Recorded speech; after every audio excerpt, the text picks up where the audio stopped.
পীর সাহেব চরমনাইয়ের সাথে আমার বারবার কথা বলার সুযোগ হয়েছে। আমি আমার জায়গা থেকে কখনো দেখি নাই যে পীর সাহেব চরমনাই ক্ষমতালোভী একজন মানুষ। আমার সৌভাগ্য হয়েছে আসলে পুরো জিনিসটা সচক্ষে দেখার।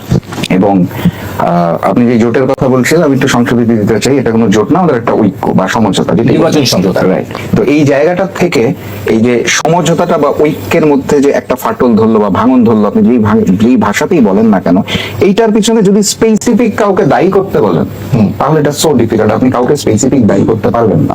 যখন কোনো জিনিস ভাঙন হয় তখন চারপাশে অনেক থিওরি সৃষ্টি হয়, মন গড়া অনেক গল্প সৃষ্টি হয়।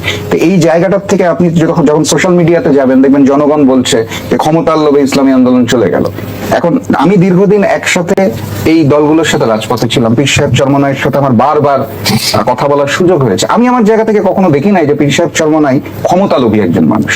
তো যদি বলা হয় ক্ষমতার জন্য ইসলামী আন্দোলন চলে গেছে, আসন কম পেয়ে চলে গেছে, কারো ইন্ধনে তৃতীয় পক্ষের জন্য চলে গেছে, বা আমাদেরকে আলাদা করে দিয়েছে, যেভাবেই আপনি দেখেন, এই জিনিসটা সত্য বলে আমি মনে করি না। আমি যেটা মনে করি সেটা হচ্ছে ফ্যাক্টরটা, আসন একটা পয়েন্ট ছিল অবশ্যই, কিন্তু এর সাথে আরো অনেকগুলো বিষয় ছিল। দেখুন, একটা পরিবারে যখন পিতা মাতা ভাই বোন আমরা 4-5 জন থাকি, কোনো একটা বিষয় আসলে সবাই একমত হতে পারি না, এটাই স্বাভাবিক। সেখানে আমরা প্রথমে 7টা দল ছিলাম, বিডিপি যোগ দেওয়ার পর 8টা দল হলো, নমিনেশন সাবমিট করার আগে 3টা দল এসে যোগ দিল, হয়ে গেল 11টা দল, 11টা দলের শীর্ষ নেতা, তাদের সাথে অন্যান্য নেতৃবৃন্দ, তৃণমূলের কর্মী। এটা একটা প্রচন্ড চাপ।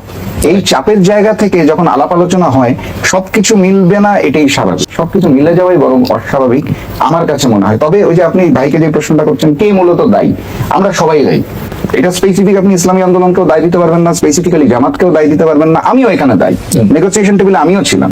আমরা সকলে যদি আরেকটু উদার মন মানসিকতা নিয়ে বসতাম, আরেকটু ছাড়ের মন মানসিকতা নিয়ে বসতাম, পারস্পরিক সম্মানবোধ শ্রদ্ধাবোধ যদি আরেকটু সুন্দরভাবে প্রদর্শন করতে পারতাম, তাহলে